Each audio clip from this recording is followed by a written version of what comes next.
Hey guys, this is Bryan Koci. Welcome to Expert Mentors Weekly, the weekly show spotlighting top realtors and sharing it with our EXP groups, both the Honey Badger Nation and the Fast Forward Movement. I am Bryan Koci of Whistle Realty Group in San Diego. I am the media and marketing manager, and today I am bringing you Mike Proctor, our sales manager. What's up, everybody? Before we get into Mike, I am filling in for John Kitchens today. The idea of this whole series is to provide you with information that you care about on a weekly basis from people that are crushing it in their business, their secret sauce, their core competency. Kyle's done a video on farming. Kyle did it on video. Dan Beer on farming. I've seen dialing, door knocking, everything. So today we are going to bring you Mike Proctor, the sales manager here at the Whistle Realty Group. He manages currently a team of about 17 agents, everything from onboarding, training, recruiting, I guess even offboarding. So today we're going to kind of talk about how he effectively manages the team, how we set expectations, and kind of the difference between expectations and requirements, and kind of go into there. If you guys do have questions, if you're watching live, put them in the chat here. If you guys are watching it recorded, again, comment below. We will make sure we get those answered. That's my housekeeping I've got. So, Mike, why don't you introduce yourself a little bit? Okay. Hey, everybody. My name is Mike Proctor. I'm the sales manager at the Whistle Group.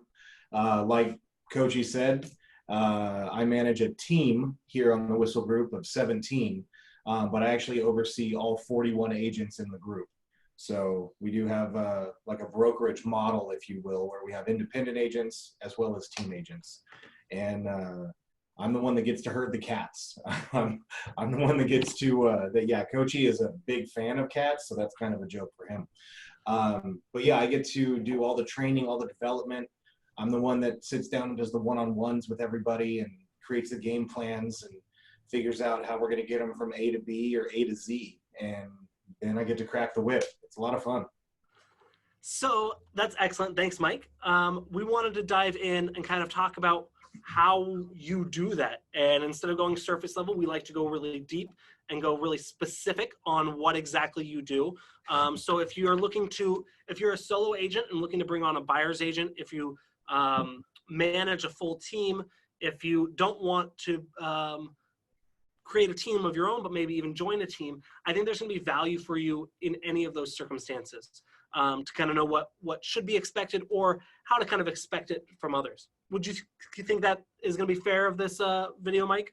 Absolutely. The whole concept here that I would like to drive, and what I've gotten the most out of all of these that I've had a chance to absorb, is how the content is universal. Whether you're a team lead looking at how to grow, develop, and nurture your agents on increasing their production, or if you're the agent that's like, hey, this EXP thing's badass because I can be a solo rock star, there's going to be information that I hopefully will be able to go over that can help either one. You know, the whole point in this is that we get a chance to mastermind and collaborate on all this stuff that, like, hey, these are some best practices, regardless of your station. So yeah, I love it. I think we're on the same page there, bro. Good. After only a little bit of deliberation on what we're doing. Dude, I love it though. That's what makes us better. So I don't want to really dive into recruiting and that sort of stuff, but I do want to kind of start with the agent interview. Someone calls you up, Mike, and they say, hey, I want to interview for the team. You kind of sit down with them. How do you kind of set the expectations so they know what they're expected of? Kind of on both sides of, basically, how do you communicate your expectations? Usually verbally. Okay, the end. So the interview is super important, and I've worked in other organizations where it's not super important, and you really get the product of your process is really what it breaks down to. So the interview in my eyes is much more, I want to find out what their aspirations are and what their expectations of this industry are. Because so often, from my experience as a team lead, as a sales manager, as the one that's doing the interview, it's it turns out being about us, and like, these are all the wonderful things that we can do, and we're so freaking cool. But we're missing the point. The point of this is we need to find out what their expectations are. I know what mine are. I know what we expect of our agents, and I don't need to impose my expectations on someone else. I need to find out if their expectations are in line with what mine are. Okay. And when they start to align, that's when I'll start sharing what our expectations are. Perfect segue. Does that make sense? So yeah. And I probably do 9 to 12 interviews before I bring an agent on, because if it's not aligned with expectations, we are going to have a rough, turbulent work life together, and it's not going to be good for anybody. So once I've identified that, okay, they're in alignment with what our expectations are, that's when I'll share what ours are. So specifically for our team agents, we have a morning huddle Monday through Friday. They're expected to be at 16 of those throughout the month. And when I say be at them, they're on Zoom, kind of like what we're doing right now. And it's a 15-minute huddle? Yeah, so it's at 8:15 every morning. Every morning's a different topic. And the whole point of it is I want to make sure your ass is out of bed. Like, I make you turn your camera on, and we're going to put some thought process into business. And it just turns your business brain on, One of the best parts about being a part of EXP is we don't have to go into an office, right? Like, we can work wherever the hell we feel like it. A lot of our agents, we're in San Diego, so I have them jump on and they're in a wetsuit, just got done surfing. So it's pretty badass, but the expectation is 16 huddles a month. Then as soon as we're done with the huddle, 8:15 to 8:30, at 8:30, we have a dial-in role-play phone call. And that's, again, Monday through Friday, and they're expected to be on 16 of those a month. And then we have open house expectations. They need to be they need to conduct at least 3 open houses a month.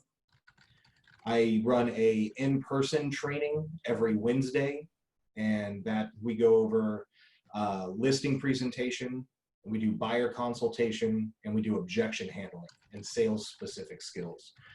They're expected to be at 3 of those trainings a month. We have our office meeting every Tuesday, and office meetings are usually a training based topic every week that either Kyle or myself is running, and they're expected to be at 3 of our office meetings a month. And we do Tom Ferry coaching, and we have a Zoom Tom Ferry coaching call twice a month, and the team agents are expected to be on at least 1 of those every month. So as far as our expectations of them, those are the activities that are expected of them, and then they're expected to close 3 transactions per quarter. Good. I'm just taking some notes here. So did that answer your question, Brian? That did, and it segued into perfectly. So weird. Great. Why did we choose these? Obviously, I know a lot of teams can just choose, hey, let's look at transactions. Right. Why do we do things like huddles, role plays, open houses, office meetings? Why do we choose those as our expectations versus closed, pending? Right. No, and I think that's a great question, because we so often will get zeroed in on what we think is the most important parts of our business, because that's literally where the money comes from. And because of that, we tie like our focus on closings, because that's when we get paid. But that's a lagging indicator. Okay, what we've really focused on is everything here is going to be a leading indicator. These are controllable aspects of our business that we have a hand on. And the more effective we are, the more efficient we are with these activities, the higher that end result is going to be, which is going to drive more production, drive more closed units, ultimately giving us all a higher paycheck. So we really focus our activities on the leading indicators which increases the lagging indicators. We want to be proactive, not reactive. I love it. That's exactly right. Thanks. You're right on what you believe. But that was kind of where I was expecting you to go with that. So that's great. Now, we keep talking about the word expectations. Yes. A lot of times I see in forums, on websites, hey, what do you require your agents to do? Mm-hmm. What's the difference between a requirement and an expectation? A lawsuit. Okay, tell me more. So it's really funny because I think I'm going to change my title. It's really hard to manage people that don't actually work for you. So this is the biggest rub I feel in our industry is we have 1099 associates that don't actually work for us. They work with us. And I know this is something that I've really had to wrap my brain around, because there is a significant difference between being a sales partner with someone and being a sales manager for someone. And I feel I'm much more of a sales partner than I am a sales manager. Because when I sit down with an agent, I don't tell them, hey, your goal this year is 30 transactions. Your goal this year is 20 transactions. Who the hell am I to give them a goal? This is their career. This is their business. I'm here to support. I'm here to ensure that they're not dropping the ball, that I can identify deficiencies, that I can help them identify areas of improvement. So that's my focus. So the difference between a requirement and a expectation is, the expectation is, hey, if you're choosing to be a part of our team, you're choosing to take on these expectations because we have a higher level of productivity. We have a higher level of business acumen that we expect of ourselves. So if you're aligning yourself with us by choice, you're also aligning yourself with these higher level expectations, where if I say, I require you to do this, well, that's a mandate. I'm making you do something. You're not choosing to do that anymore. So you have less buy-in, you have less ownership on their part. It adds to resentment and disloyalty. It's just, that whole word, I don't like it. Requirement is just bad. And bouncing back to how you started it, I said, what's the difference? And you said a lawsuit. Well, and I agree. The theological expectation or differences in the word, but really, back to how you meant a lawsuit is, if you require them to do something, then that is another check under the employee box. And if they're employees, you're required to give them, you as the employer are required to do certain things that you're probably not doing for the independent contractor. So, and that's, I said it jokingly, but quite literally, that is where a lot of lawsuits happen within our industry, because, you don't know what you don't know. And we look at this as a job, and we look at them sometimes as employees, when in reality they are not. And we have to treat them as partners, not employees. So I hope that helps. Good.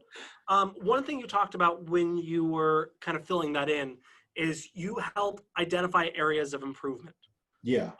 So you have these leading indicators. Mm-hmm. How do you identify those areas, and how do you kind of track that information? What do we use? Now you're going to get me to geek out. So Yep. bear with me here, guys. I put together and I ran an entire sales class on the algorithm of sales, because at the end of the day, every single person in sales has their own algorithm. If I talk to this many people, it'll go through my own little computation and I'll have this many sales, right? And it's like a conveyor belt, if you will. It starts here, goes down the line, and then there's this process that happens, and then it comes out a little bit and it goes down the line, so on and so forth. Well, when you look at an agent, well, they prospect, right? So Prospecting is a certain amount of contacts. That certain amount of contacts leads to setting an appointment. That amount of appointments leads to appointments showing up. Appointments being met and showing up means contracts. Contracts means closings. So what I do is I sit down initially with the agents and I ask, I say, so if I were to tell you exactly how many people you need to talk to every day in order to close the amount of transactions you want, would you find benefit in that? The answer is obviously yes. So then I say, okay, let's take a look at your CRM, or let's take a look and can you tell me how many people you've talked to this month? Can you tell me how many appointments you've booked and how many have shown? And normally, unless it's like somebody that's super analytical, they're going to say no. They're going to say, well, I make a bunch of phone calls, or I'm always really busy. And that's where I introduce them to, we use a tracking software called Sisu. And it's an app on your phone. It's super simple. And what happens is you track your conversations. You track your appointments set. You track your appointments met. You track your contracts signed. You track the escrows you open. You track the escrows you close. And what happens is you get this high-level view of your individual algorithm. And I can see your workflow. And I can see where the kinks in the hose are. We want a constant flow of water through your hose. But as we're looking through it, if it's like, I made 15 appointments and 2 of them showed up. And I'm like, what the hell are you saying to people to book appointments? And that's where I can identify deficiencies. And with that, I can get the individual agents to buy in on tracking their numbers. Because as soon as you can identify, hey, there seems to be something out of alignment here. You should be converting your appointments to shows at a much higher percentage. Tell me what you're saying on the phone. Let's listen to some of your phone calls. Let's role play through that scenario. And all of a sudden you start unkinking that hose. They start getting more appointment shows. Holy shit, they make more money, And that's how we identify the deficiencies. It's by a high level view of what they're tracking. So I'm going to kind of put you on the spot here. You're allowed to use notes. This is going to be an open note test, but I know everyone. I should have taken notes. I know everyone has their own algorithm. I assume people watching like to know numbers. So do we have an average or an expectation percentage that you can kind of break down from? You talked about 15 appointments set to 2 shows. That's low, but is the expectation, is the average 50-50? Can you start at the beginning of the line from number of phone calls to number of contacts and kind of walk me through a percentage of each kind of block? Yes. So I can tell you my expectations. Perfect. That's what I like to know. I'm sure there's like NAR data out there that'll tell you like, this is the industry average. And I don't care what the industry average is, because average is failure in my opinion. So I don't shoot for average. I don't shoot for minimum expectations. I win. That's the point, right? And I want everyone around me to win.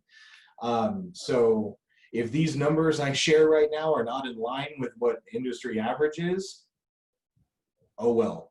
So conversation to appointment, all right? Before that, dials to contact, or that I don't care about, honestly, because there's so much variance. If I'm calling expireds versus circle dialing versus sphere, so much variance in that conversion number. So to be honest, it doesn't matter until I talk to somebody.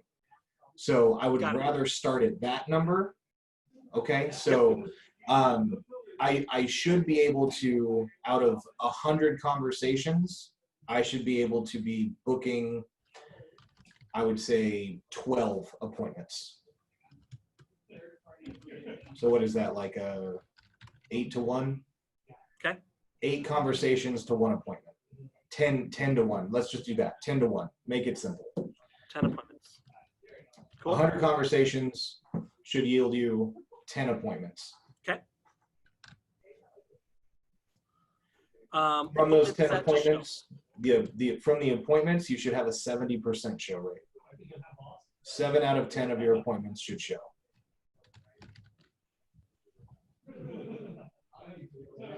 Out of that, you should be able to write a contract on 60% of your show. And now the contract I'm speaking to is a buyer broker agreement or a listing.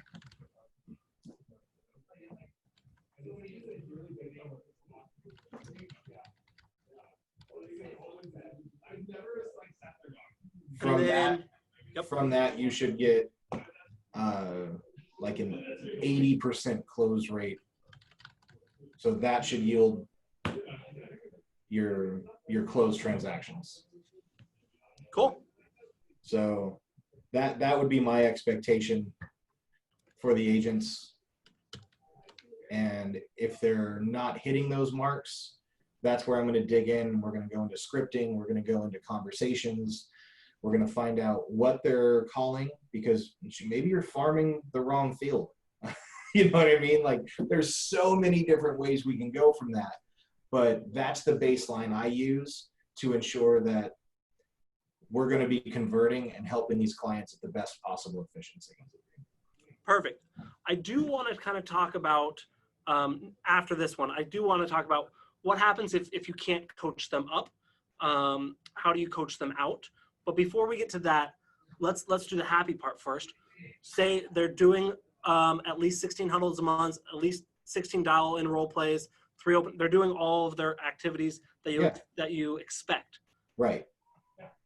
What external reward besides them making their more money? Right. A lot of right. Well, so no, this is the idea, and this is where our activities are self-serving, because we are creating an agent that is constantly practicing. They're constantly immersed in an environment of accountability, and they are surrounded by people that are like-minded in a growth mindset, trying to pursue greatness. Then the ones that are doing these activities on a consistent basis, we have them accumulating points based upon the activities that they do. And we run an agent on duty model to provide leads to our agents. So throughout let's back the day, up a little bit. Okay. How many points per each activity? Is it 1 point per? It's 1 point. If you hit the 16 a month, you get a point. Okay. If you hit the 3 a month, you get a point. Cool. We want to make it simple. Okay. Math is hard. So, but they each accumulate points, and then every 2 weeks, we release shifts for them to go in and select the shifts that they want. And during the shift that they're on, that's the only time they're eligible to be getting leads from the company, right? So you can assume like these shifts are highly coveted, right?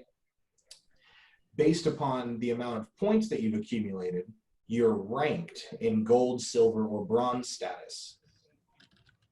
The gold status agents get to select their shifts first, then the silver, then the bronze. So the activities are incentivized by, you're going to be higher on the pecking order of what, being able to select the shifts that best suit, you and your schedule and what you have going on for that next 2 weeks. So great. I'm going to go into a little tech because I love tech. Okay. What system do we use to allow agents to pick the shifts? Sling. Okay, we use Sling, and we go gold gets 20 minutes to choose a shift. Is that right? They're 15-minute increments. So okay, cool. We release shifts at noon every other Wednesday. And from noon to 12:15, gold gets to select. And we open it up 2 weeks at a time. And they can select up to 3 shifts per week. And then silver gets 12:15 to 12:30, and they get their chance to go in and take their 3 and 3. And then bronze goes in until 12:45. And then after 12:45, anything remaining is fair game. Anybody can go back in and claim additional shifts. And there's an added benefit to being gold, that any direct connect lead coming in from Zillow. So when Zillow's doing the direct call and doing a live transfer, that goes Shark Tank to everybody that's in gold status. So there, even if you're not on duty, you have the opportunity to take a direct connect Zillow lead if you're in gold status. So there's some added benefit there also. That's great. And the best part is the gold status agents are the ones that have gone to and participated in the most huddles and role plays and trainings, which that's where I said it's a little self-serving, because if you're the highest trained and you're going to the most activities, chances are I want to tee you up because you've done the most scripting, you've done the most role play, you've gone to the objection handling. I feel I'm going to have the best opportunity, you know, as a leader for you to capitalize on that opportunity. Fantastic. And it's great because you're keeping your sword sharp, right? It's not, oh yeah, I've done 200 role plays 6 months ago or 3 years ago. It's I've done them right now. Well, the biggest thing with role play, sorry, I didn't mean to cut you off, brother, but like in our industry, everything is constantly evolving. What a buyer was saying they didn't want, or why a seller wasn't selling a month, 2 months, 3 months ago, is different than what they're going to say today. You know, what's going on today in the mortgage industry is affecting what our buyers think, what our sellers think. And if we're not scripting and role playing and talking about how to have intelligent conversations about right now, and we're using just canned scripting from 7 years ago, you're missing the boat. You're not going to be able to help this person make a decision. You know, and that's one of the biggest things in my mind, and that's what I try to talk to the agents about is, you know, we're not just the cookie cutter salesperson where it's, you know, let me use a bunch of canned scripting to make you do what I want you to do. No, like we're consultants. I have to find out why you want to do this, and then I need to help you make the decision to move forward with it. You know, because making that decision to move forward with it, that's uncomfortable. People don't want to make uncomfortable decisions. So it is our responsibility to help them make that decision. And if we're not, to your point, keeping our sword sharp, then we're doing them a disservice. So that's what I think about that. Great. I have a couple more questions. We did that. What are the shifts? It's like 8 to noon. What are the shifts? So the way that we run our shifts is Monday through Friday. The shifts are 3 hours long. So it's 8 o'clock to 11, 11 to 2, 2 to 5. Those shifts have to be taken in the office. The evening and the overnight shift can be taken from home. So from 5 to 8, you can take that from home. From 8 o'clock at night until 11 o'clock the next morning, that's one shift. So you log in at 8 o'clock at night. There is no expectation for people to follow up with leads at midnight or 2 in the morning, but they go into your queue, if you will. Then when you come into the office at 8 in the morning, that's when you start your shift. So 8 to 11, 11 to 2, 2 to 5, 5 to 8, 8 to 11, right? And then weekends, those are eligible to be taken from home, but those are now 4-hour shifts. And the expectation of our agent on duty process is there is no other distractions. When you log into your shift, you're sitting down with a computer in front of you, it's time to go to work. So that way, when you do get an inbound call, you do get an inbound lead, they are your number one priority. You're not at the grocery store. You're not driving your kids to the soccer game. You know, you're definitely not in an open house. You know, so when you select those shifts, you're committing that amount of time and you're dedicating yourself to facilitating the needs of whatever client that calls during that time frame. Excellent. Cool. I think that does a good job of covering our agent on duty model. Anything else to add about kind of that system?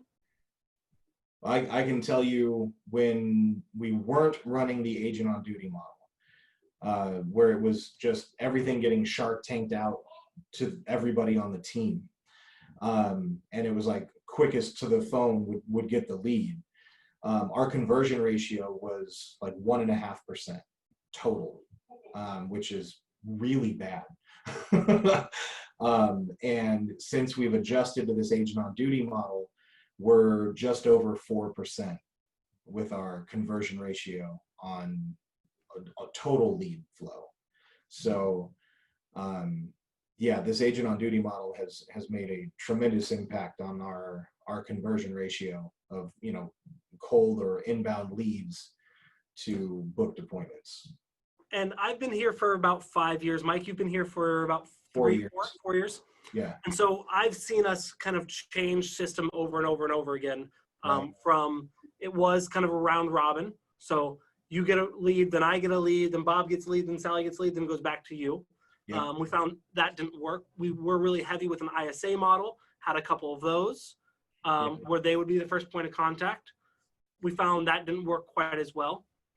Then, like you said, Shark Tank, for those of you that aren't familiar, that basically when a lead comes in, it rings out to everyone at once, does a 15 calls. Like Mike said, whoever picks it up first gets assigned that lead. And we were seeing funky things of people just answering real quick, but like you said, they were driving to the soccer game. They're in the grocery store. They weren't ready for that lead. And so we moved now to the agent on duty model, and I think this has been our most successful model yet. Yeah, I agree. I think it is. You know, it takes away the scarcity mindset of Shark Tank. Yeah. Where the conversations I was having with the agents when we were doing the Shark Tank is, I don't care what I'm doing. That might be the only lead I have a chance to get this week, so I'm gonna answer it. And it's like, dude, you're at the movies, you know. And like one of the best parts was like with the inbound Zillow direct connect calls, we have access to listen to those.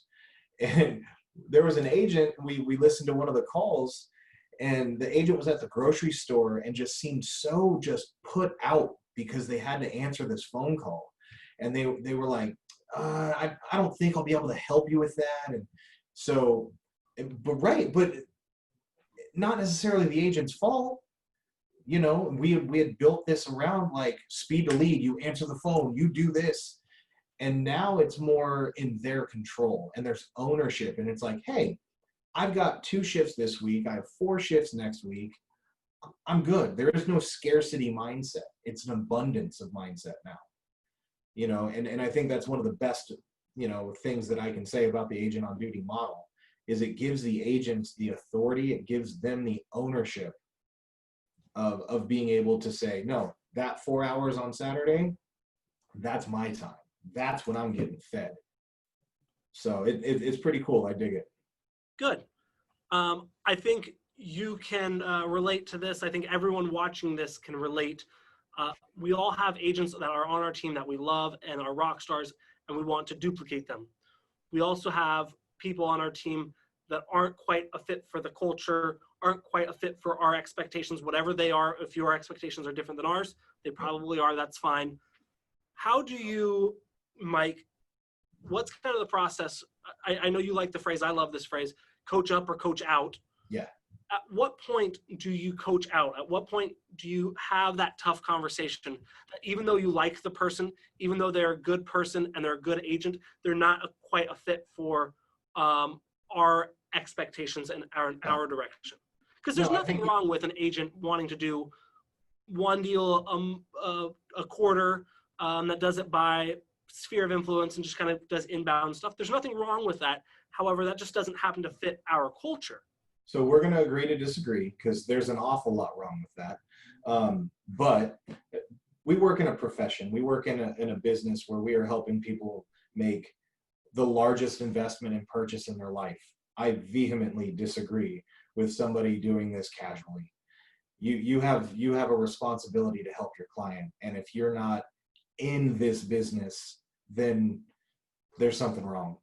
And if you're on this podcast right now or whatever this is called, I know you're committed to doing the absolute best you can for your clients. So I can say that with full authority.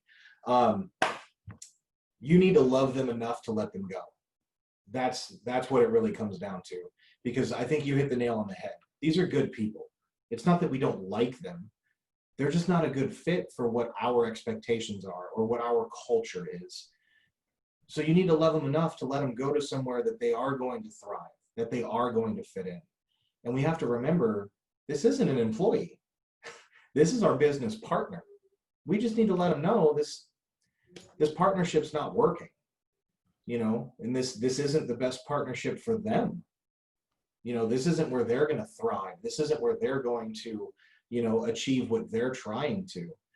And when it gets to that point, it's mutual. They know, because like with me, I have a one-on-one meeting with everybody on the team every other week. And it's a real quick 10-minute conversation of like, hey, tell me about what's going on in your business. What are your current challenges?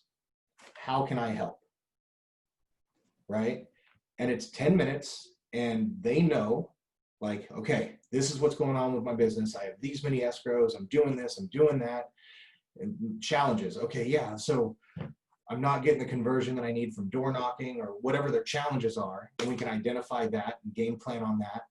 And then it's, what do you need from me? What can I do to help support your business? And that's a constant conversation.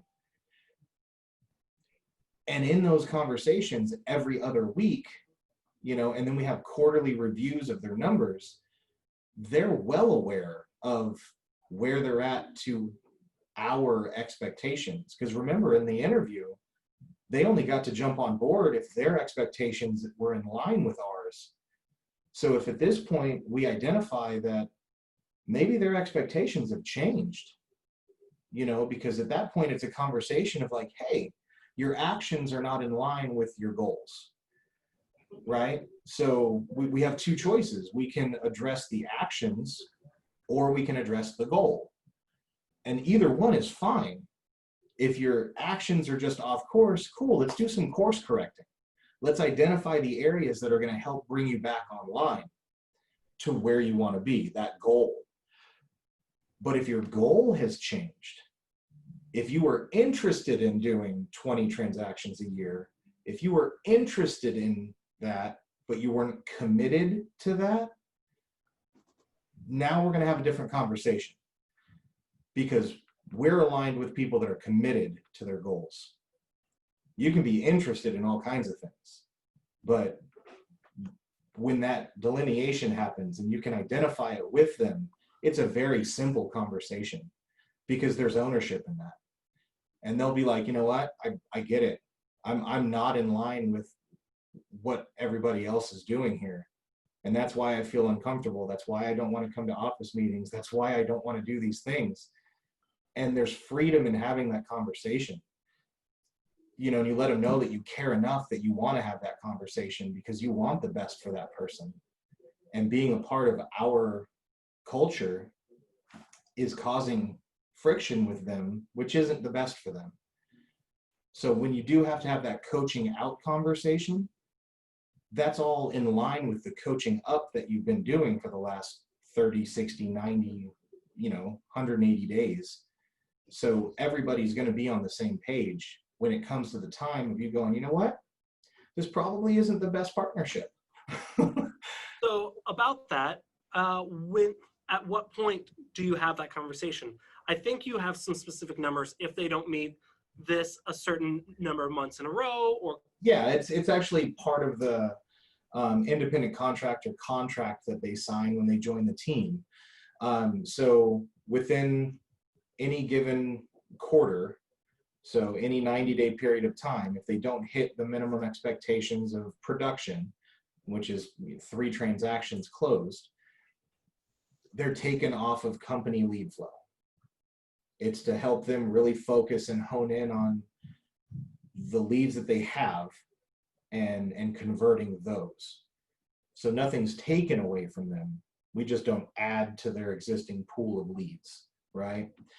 And if during that second quarter they don't hit the expectation again, that's when the conversation of separation happens.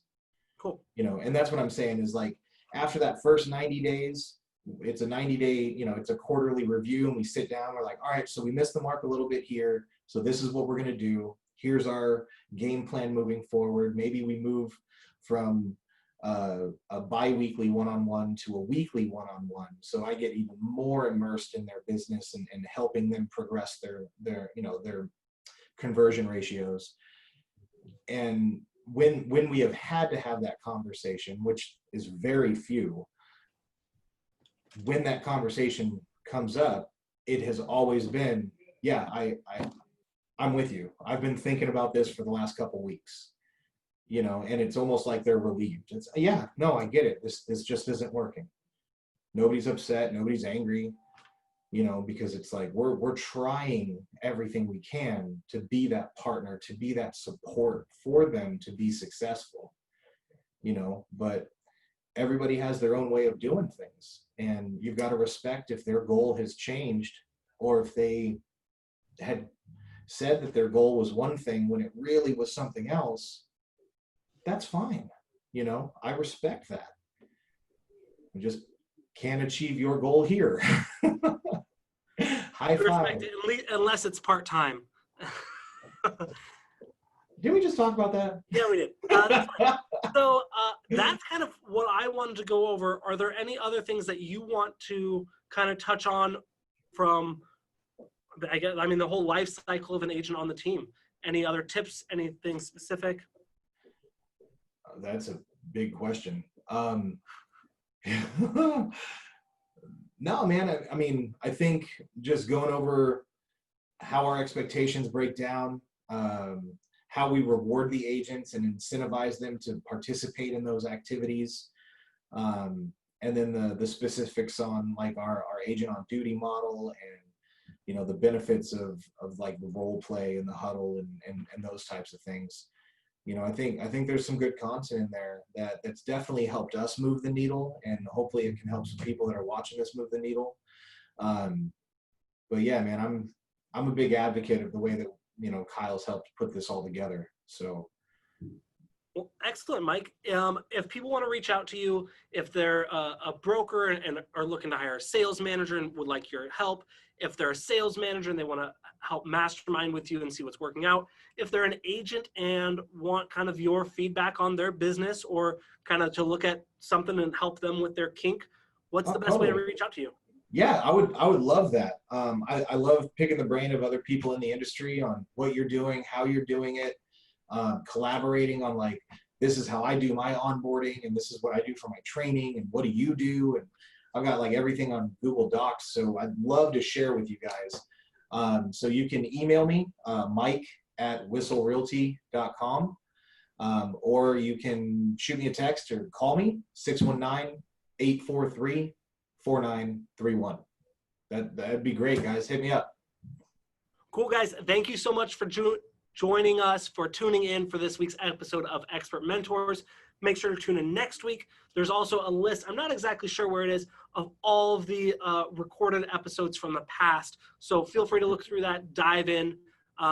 Thank you so much. This is Bryan Koci coming from San Diego. Mike is also with us here at San Diego Whistle Realty Group.